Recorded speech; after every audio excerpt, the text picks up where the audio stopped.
And now we can move to the last presentation of the session. That will be also the first one in presence. It will be given by Stefano Brivio from the CNR in Milan. So the stage is yours.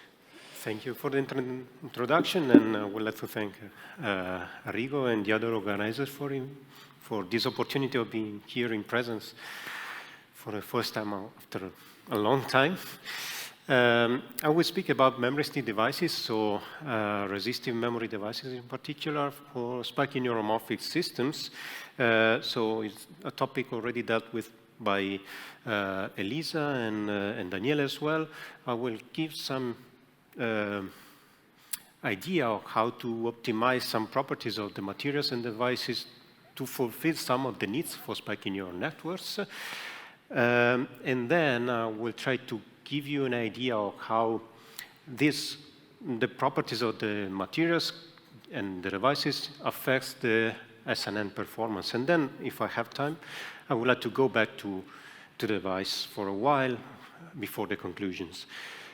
So, well, brain-inspired computing and spike-based computing has already been introduced by the previous speakers. So brain-inspired computing with spikes can be really useful for real-time operation in connection with sensor, for always-on systems with low latency. And I would like just to point out as an example of a real product that has been also produced by Samsung. I did just discover a few days ago. That is event-based cameras. It's a real neuromorphic hardware because it emulates the peripheral view of our eyes. So it's a real neuromorphic system. That was developed by Toby Delbrook and ETH, or by other researchers like Bernabelli, Lares Barranco, and other groups in the world. So, and it's a camera that is always on, but it doesn't give any output if nothing is moving in the view field. So it's like the peripheral view of our eyes that catches the movement.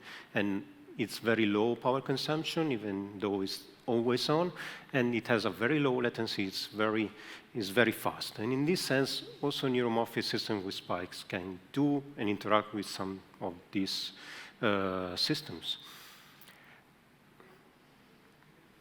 Okay.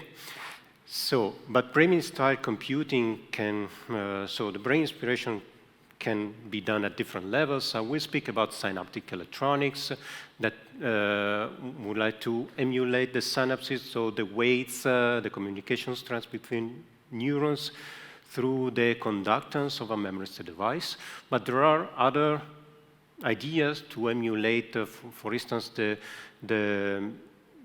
network level of the brain by chaotic system or self-organized networks. This is something that we are trying to do in our lab. And I put here some examples in the literature, actually. I will speak just about synaptic electronics, which is the main field probably now. And it also gives the name of this workshop. Because there are a lot of CMOS-based systems for neuromorphic computing, both for spiking or non-spiking neural networks. But they are always still limited by the fact that they have logic and memory separated, and which is a great drawback, as already explained by Elisa this afternoon. And therefore, being able to integrate memristive devices disperse in the logic, so within the neurons can be a great improvement of these systems. So, but about brain inspiration, usually one thing about the brain as a very powerful, very efficient, extremely low power adaptive system working in real power, so it's a very idealized vision of the brain, but actually the brain is not really like this. It's really imprecise, it's really slow. So this is a concept that I stolen from one of our collaborators in Zurich, Giacomo Indiveri. But I would also point out that also the memristive devices are not so ideal as many are thinking about this. So they have a lot of variability, a lot of defects, a lot of non-idealities. So, as already said, also this thing by the previous speakers, there's the need of a co-development of devices and systems to take advantage of the non-ideality of these devices and to compensate these non-idealities with the design of appropriate circuits. So let me go towards how to use Memristive devices as synapses. So typically in every neuromorphic systems, a learning protocol applies, conductance changes to the weights. So, conductance changes to adjust the conduction between two neurons. So it does not set a conductance value as is typically done in a memory chip, I mean, in which we want to set an off or an on state. So a learning protocol applies changes. So we need a state-dependent operation. And in order to keep track of the past experiences shown to the network, it's useful to have an analog operation. So Memristive devices can go through several resistance states. So for instance, from a high to a low resistance state, you can set different states by tuning the compliance current of a series transistor, or you can apply different resets of voltage for going to a high to a low, from a low to a different low high resistance state as here. But as said, we want a state-dependent operation, so that we get a resistance after one pulse that depends on the previous state, the previous resistance state. And just applying a series of pulses, identical pulses, so always the same stimulus, we go from one resistance and you have an evolution of the resistance in this way, in a potentiation and an oppression of the conductance. Of course, there are other ways to emulate the synapses, for instance, by having a binary synapse with stochastic transition between on and off states. Or there is the possibility also using this programming, this conventional programming with the current compliance, but you have to conceive a routine to read the resistance of the device and then reset it and set it again, as conceived by Melika in the group of Giacomo Indiveri in Zurich. But of course, this will affect the duration, the lifetime of the device, because you continuously have to set and reset it. So we concentrate on this. And actually, there is a problem in these devices because typically starting from a high resistance state, you send increasing voltages as pulses. At some point, there will be a voltage at which that produces a very tiny increase of the resistance.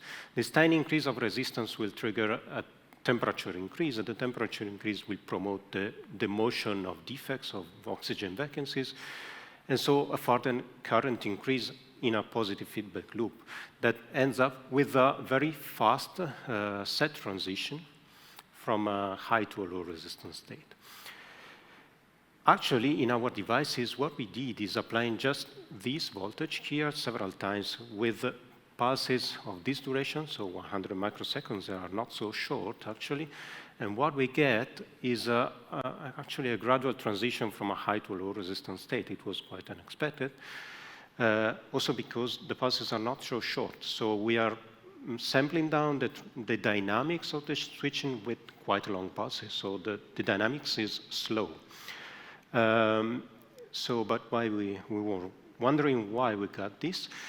And we realized that actually in our devices, we can get this sort of complementary switching. With some tricks, we can get this. And this is usually explained by the fact that you have the switching at both metal oxide interfaces, because one interface is set in here, and then you have a reset, and then on the other side, you have, again, set and reset. Indeed, in our devices, we have this interlayer forming when we expose the titanium nitride to the air.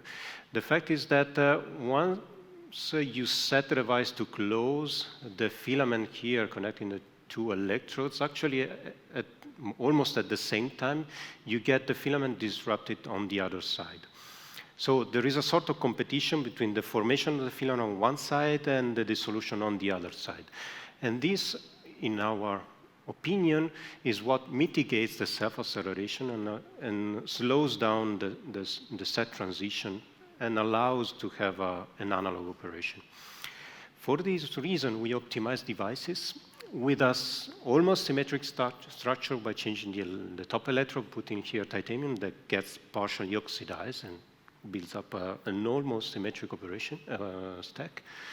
So we get a very robust and wide complementary resistance switching, and we were able to get analog behavior with different voltages and time width of the pulses.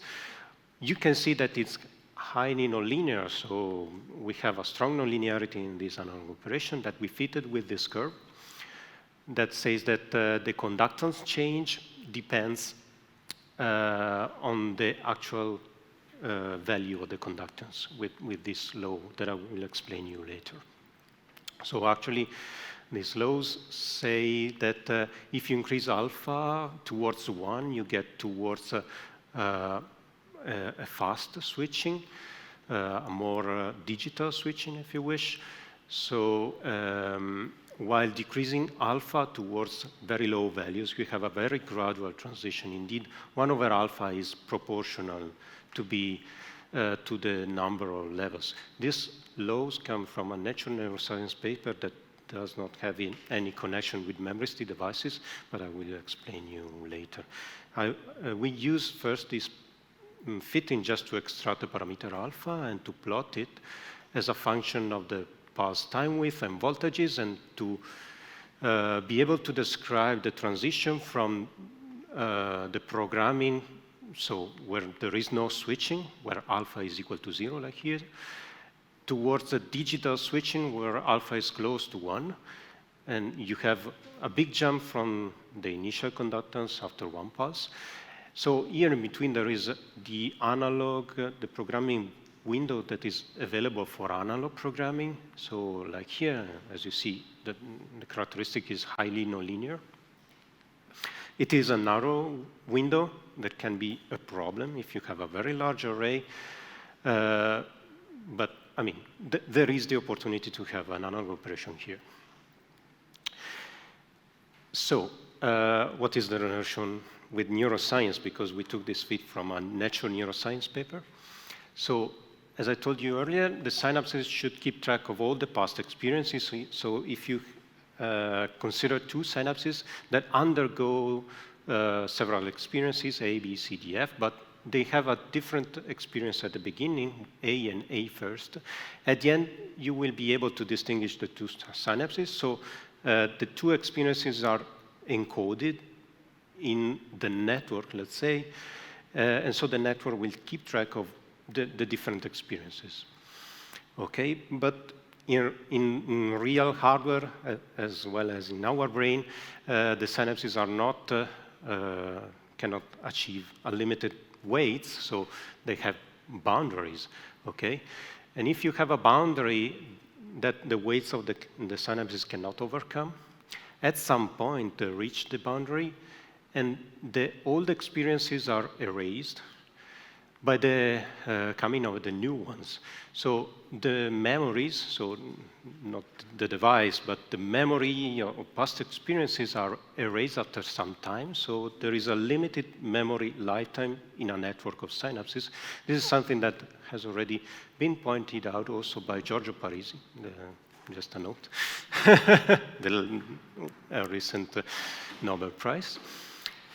But Stefano Fusi so analyzes this in detail and found that if you have a linear synapses with bounds, so with evenly spaced levels, if you increase the resolution of the synapses, of course, you increase the memory lifetime. But this is only true if the rate of step up and down in the network, the rate of these events is perfectly balanced, so this is 0.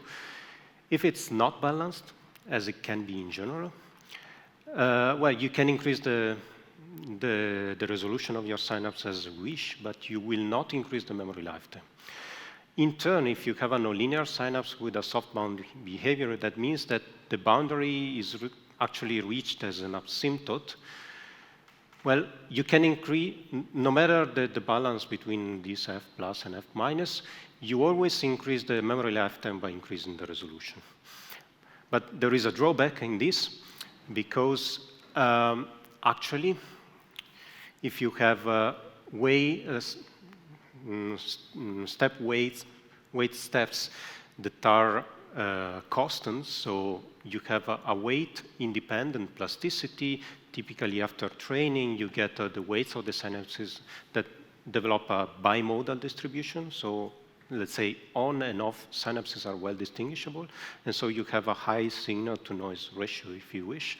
But if you have a nonlinear synapse with weight-dependent plasticity, you just have a unimodal distribution, and the signal-to-noise ratio, well, it's smaller. So there should be some compromise between these two. And indeed, there have been a lot of works dealing with identifying which is the effect of nonlinearity in the plasticity of Memristor and the effect on networks. For instance, there is a huge work on machine learning accelerator. I just report here few words, but there are many. And they end up saying that the best is the linear operation. But these just accelerate machine learning, so they want to correct errors from inference and maybe something peculiar with respect to spiking system, or maybe spiking system are more peculiar. And the things are not really clear that there are only a few works, one is our actually, in which they show that the non-linearity is actually improving the recognition rate. But what's the point, actually? If you have a linear update, so if you take 100 pulses to get from one boundary to the other, well, you get 100 states, or 101, perhaps. But if you have an asymptote, for instance, it does not make any sense to consider two states as the state from 100 to 101. I mean, also neglecting variability of these devices or whatever, also from a mathematical point of view, they are just the same point, okay? So it's not easy to understand which are the states here. So what we did is just considering different possibilities of possible implementation of dynamics in a neuromorphic systems, that is the linear update, the nonlinear soft bound and weight in which the boundary is reached as an asymptote, but also the possibility that has been explored in the literature to put a boundary here, so you have a nonlinear update, but at some point the characteristic hits the bound. And we call this nonlinear, but with hard bounds. And all these curves are described as the conductance change as a function of the conductance itself. And we arbitrarily define a way to evaluate the resolution. We tested it, and we find it's reasonable. And we define the nonlinearity, which is it's related to the curvature radius of these curves. Okay, with the idea to disentangle the effect of resolution and nonlinearity in the performance of a spiky neural network. So we consider all these cases with different, so for instance, for the nonlinear soft-bound case, these curves have always all the same resolution, but they have different nonlinearity. And in other cases, we have different resolution with the same nonlinearity and so on. So we organize a network. This is in collaboration with CEALE-T. So we simulate this network that is, CMOS plausible, let's say, apart from the Memristive synapses that are made of Memristor, or the rest can be designed in CMOS. It's based on a training done with a STDP protocol. It's a biologically inspired protocol for unsupervised training. I don't want to spend so many words on this. So we performed a simulation, and we found that okay, we can plot a classification accuracy as a function of parameter as alpha. So all this curve can be described as a function of parameter alpha and the gamma that you saw earlier. And if you increase alpha, well, the classification accuracy drops, but still the parameters alpha is not able itself to disentangle between resolution and nonlinearity. So according to the definition that we gave of resolution and nonlinearity, we can even plot the classification accuracy as a function of the both. And okay, it's trivial to see that the classification accuracy increases with the resolution. But actually, there are these 2 points for which we have a high resolution, but actually the classification accuracy is quite bad. And this corresponds to these 2 points that have the same resolution as these 2 points, but they have a higher nonlinearity. So in this case, the nonlinearity is really affecting the classification accuracy. But you can even see here that the triangles, this circle corresponds to the nonlinear soft bound, so with the asymptote as a boundary. But if you consider the triangles here are always above, for the same resolution, above the squares. The squares are the linear hard bounds, and the triangles are the nonlinear hard bounds. So they are nonlinear, but they have hard bounds. With equal resolution, you have a higher classification accuracy. But it is interesting to note this point that have a very low resolution, because it's this one, but it has still a reasonable classification accuracy, even though it has a very high nonlinearity. So it is a point that is interesting also because as I showed you earlier, it's very easy to get a nonlinear dynamics in Memristive devices. So it's very easy to get this point in reality, so with this resolution, but it is extremely tricky to optimize a device and to engineer a device to have this resolution with a linear update. So by this analysis, we found that if you have a network like this, well, the nonlinearity, which is considered a non-ideality in many works in the literature, actually can improve the network performances. So this is to say that to some extent we have to co-develop devices and circuits, because sometimes we are considering that something is a non-ideality, but instead it can be revealed as an opportunity. I mentioned also that this point has a very low resolution, gives a very short training time. So this is really, a nice opportunity for this kind of networks. So if I have time, maybe I would like to go back to devices.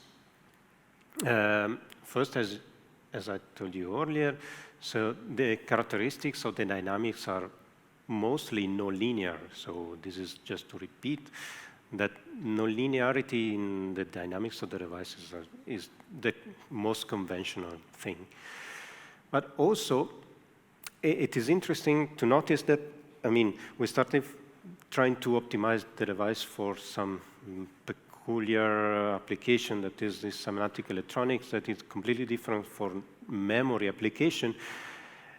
And this raises, let us observe that we have a lot of noise over these dynamics, and it is present in all the publication about this kind of programming.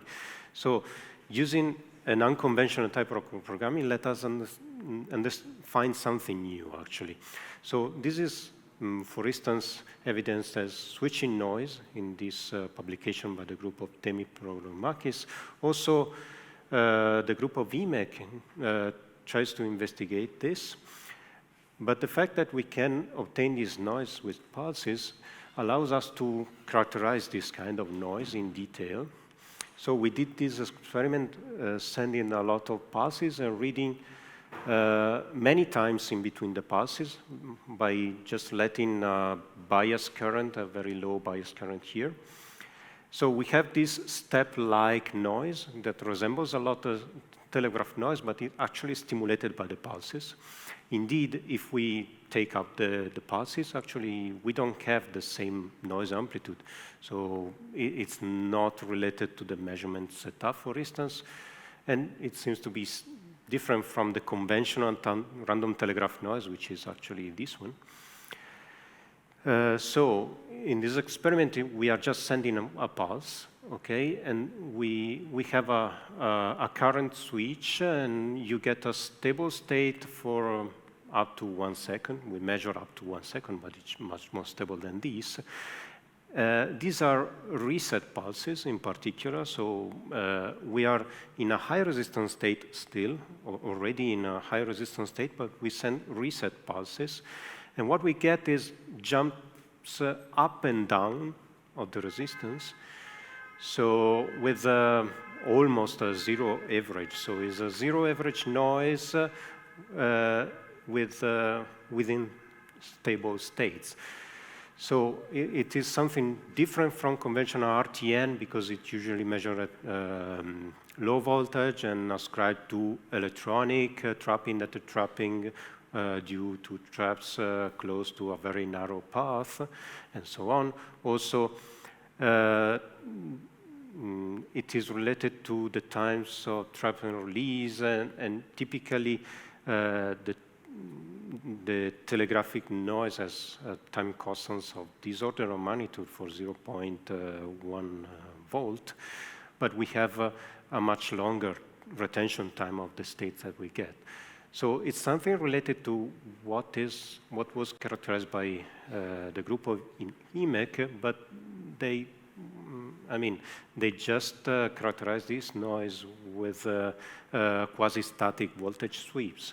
But with the pulses, actually, we can characterize the noise with different time, with voltages, as I did earlier. As you can see in a reset sweep, for instance, at some point you get a stabilization on average of the resistance, and here you just have noise. So we took the standard deviation as a measure of the noise amplitude, and we found a very good correlation between the noise amplitude and the average resistance value. We ascribe this to a dynamical equilibrium that is establishing in this regime. That is, so we ascribe this to a dynamic equilibrium between drift and diffusion. So the operation in this memory is usually described by drift and diffusion physics.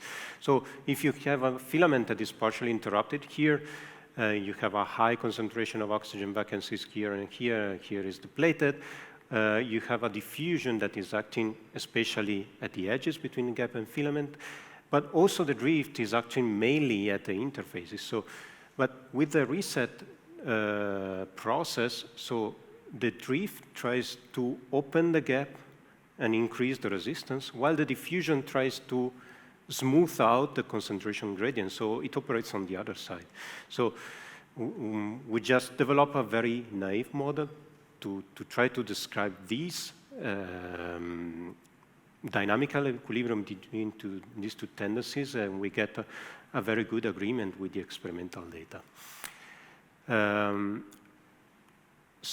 With this, I conclude by telling that the device non-linearity, non-idealities can be exploited actually in brain-inspired computing systems.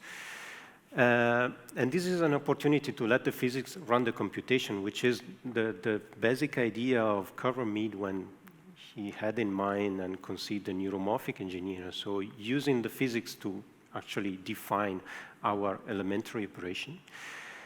But this requires a co-development of devices and systems, and mainly also algorithms, to really go towards this aim. So with this, I thank you for the attention.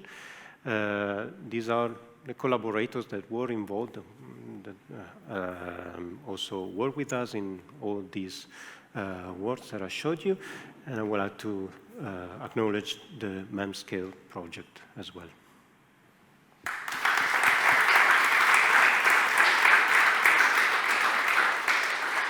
Thank you, Stefano. Any question from the audience? Enrico? Quite lateral curiosity about one of the systems that you show.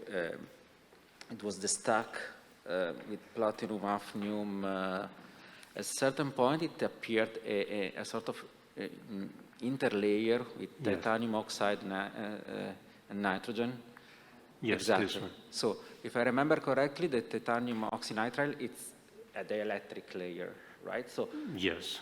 Why do you need to include a dielectric layer? So, first of all, is it intentional? No, okay. It's not intentional. Okay, and do you have any idea? So, what is the final effect of this dielectric on it's not intentional. It's due to the fact that we have to move this titanium nitride from one growing machine to the another one. So, in principle, I expect that if you are able to avoid this, these devices with a platinum electrode should work anyhow. Even though I know that some researchers that can grow this stack in situ without exposing anything to the air actually have to expose the substrate to the air in order to make the device working. But in this case, we have this, and this is actually responsible for this complementary switching. So normally, if you don't have this, the switching interface is probably here, according to a lot of literature, because platinum is permeable to the oxygen and so can collect oxygen and release it back.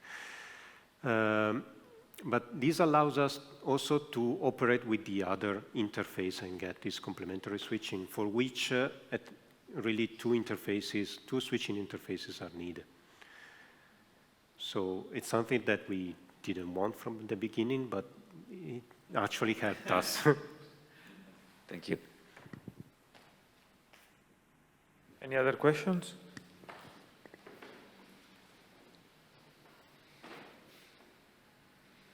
If no, let's thanks the speaker again.